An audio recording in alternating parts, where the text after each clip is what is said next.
लोकशाहीचा बुलंद आवाज, रिपब्लिकन वार्ता, महाराष्ट्र।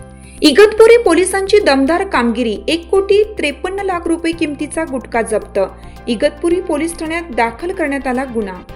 नाशिक जिल्ह्याच्या इगतपुरी तालुक्यामध्ये असलेल्या नांदगाव सदू समृद्धी महामार्गाच्या जवळ पोलिसांनी लावलेल्या चेकपोस्ट या ठिकाणी वाहनाची तपासणी करत असताना ट्रक क्रमांक RJ11 CG 0091 संशयास्पद आढळल्याने वाहनाची तपासणी करत असताना पोलिसांना सदरच्या ट्रकमध्ये सुगंधी तंबाखू मिळून आली, ज्यामध्ये तब्बल 1,53,00,000 रुपये किमतीचा गुटखा पोलिसांनी जप्त केला आहे।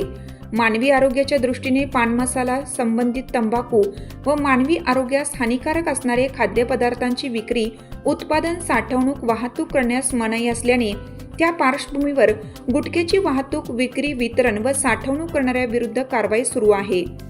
त्या दृष्टीने इगतपुरी पोलीस स्टेशनच्या हद्दीत समृद्धी महामार्गावरील टोल नाक्याच्या जवळ असलेल्या पुलाखाली गुटखा वाहतूक करीत असलेल्या टाटा कंपनीचा ट्रक ताब्यात घेण्यात आलाय।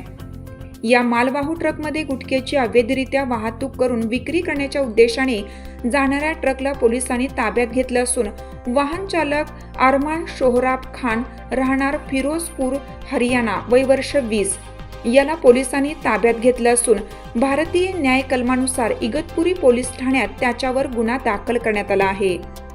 रिपब्लिकन वार्तासाठी नाशिक प्रतिनिधी मुक्ताराम बागुल।